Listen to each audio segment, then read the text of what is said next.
नमस्कार दोस्तों। आज की कहानी का नाम है बचपन का प्यार। राम एक सॉफ्टवेयर कंपनी में जनरल मैनेजर की पोस्ट पर काम करता था। वह कुछ काम में व्यस्त था और कुछ फाइल्स देख रहा था। तभी वॉचमैन आकर बोला, सर, एक मैडम आपसे मिलना चाहती है, भेज दो उन्हें। राम ने कहा, मैं अंदर आ सकती हूँ? मीठी सी आवाज़ सुनकर राम ने कहा, आइए। एक खूबसूरत लड़की ऑफिस में आई। राम ने जैसे ही उस लड़की को देखा वो चौंक गया और बोला, सीमा तुम?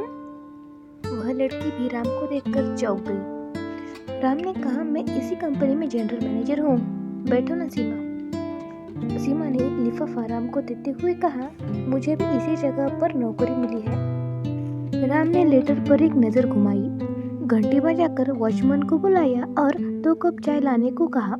राम ने सीमा से पूछा, तुम बेंगलोर कब आई? अंकल आंटी कैसे है और कहाँ है? जवाब देते हुए सीमा बोली, मैं आज ही बेंगलोर आई हूँ, मम्मी पापा मुंबई में, बस ठीक ठाक है। सीमा ने राम से कहा, तुम अपना बताओ, अंकल आंटी कहाँ है और कैसे है? उतने में चाय आ गई। दोनों ने चाय का कप उठाया और बातें करनी शुरू रही। राम ने सीमा से पूछा, और बताओ, तुम्हारी शादी हो गई? सीमा बोली, जब तुम्हारी नहीं हुई तो मेरी कैसे हो सकती है? दोनों की आंखों में नमी भी थी और खुशी भी। राम की आंखों के सामने से बीती जिंदगी तैरने लगी। राम और सीमा बचपन के दोस्त थे। दोनों मुंबई में ही रहा करते थे। स्कूल और कॉलेज में दोनों साथ में ही पढ़ते थे। दोनों लगभग एक ही उम्र के थे। बचपन की दोस्ती धीरे धीरे प्यार में बदल गई।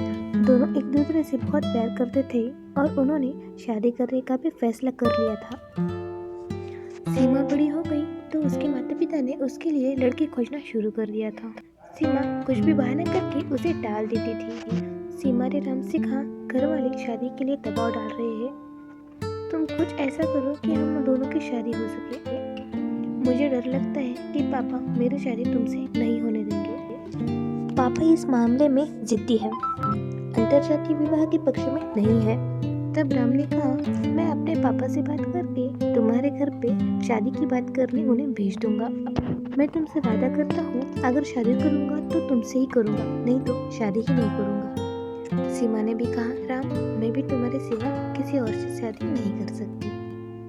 कुछ दिन बीत गए। एक दिन राम के पिता सीमा के पिताजी से बात कर रहे हैं। सीमा के पिताजी ने साफ मना कर दिया। राम के पिताजी ने उन्हें समझाने की बहुत कोशिश की, लेकिन वह नहीं माने।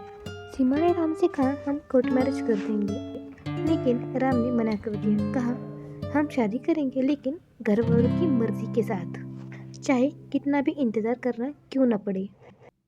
सीमा के पिताजी ने राम को भी बहुत डांटा। इसके बाद राम मुंबई छोड़कर बेंगलोर शिफ्ट हो गया। यह बात 5 साल पुरानी थी। ऑफिस की छुट्टी होने के बाद राम सीमा को अपने घर मम्मी पापा से मिलवाने ले गया। वह सीमा को देखकर बहुत खुश हो गए। सीमा ने भी बताया कि शादी को मना करने के बाद पापा बहुत पछताए। तब राम के पिता ने सीमा के पिताजी का नंबर लिया और उनसे फोन पर बात की।